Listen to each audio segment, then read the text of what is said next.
Big loss for the Chennai Super Kings and that too at home. என்ன நடந்துச்சு அப்படின்னு பாத்தீங்கன்னா 3 thingsங்க. Number 1, டாஸ் தோத்தது ஒரு பாதகமா அமைஞ்சிச்சு because the wicket was a little tricky and குஜராத்னுடைய bowlers எப்பா Kagiso Rabada and Siraj were breathing fire. அந்த ஃபர்ஸ்ட் 36 டெலிவரிஸ்ல 25 டாட் பால்ஸ் விளையாடினாங்க CSK.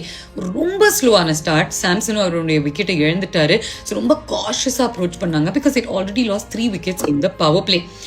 At the end of 12 overs, அவங்க 51 for 4ல இருந்தாங்க. ரொம்ப இக்கட்டான சூழ்நிலை அப்படின்னு நினைச்சோம். 100 தாண்டுவாங்களா அப்படின்னு யோசிக்கும் பொழுது ரித்துராஜ் கைக்வாட் மறுபடியும் அவருடைய கிளாஸை காமிச்சாரு. First 50 for the captain this season and it's so crucialங்க. Now or never அப்படின்னு வரும்பொழுது he stood up and delivered. அப்போ ஒரு 159 வந்துச்சு. Special credit and mention to Jamie Overton. ஒரு மேட்ச்லயும் அவ்வளோ சூப்பரா பெர்ஃபார்ம் பண்ணியிருக்காரு. ஆனா என்ன ஆச்சுன்னா அவங்க இம்பாக்ட் சப்பா சர்ஃபராஸ் கான உள்ள எடுத்துட்டு வந்தாங்களா, முகேஷ் சௌத்ரியை யூஸ் பண்ண முடியல. So when they had to bowl, Mukesh Chaudhary who can bring you that movement in the ball initially with that new ball was unavailable. அதனால the home boy Sai Sudharsan, Shubman Gill செம்மையான ஸ்டார்ட். அண்ட் உங்களுக்கு தெரியும் இந்த டாப் 3 ஆஃப் குஜராத் டைட்டன்ஸ்க்கு மாட்டுச்சு அப்படின்னா அதுக்கப்புறம் they'll take the game away. The perfect total for them also to chase. சிஎஸ்கேக்கு இன்னொரு தோல்வி at home.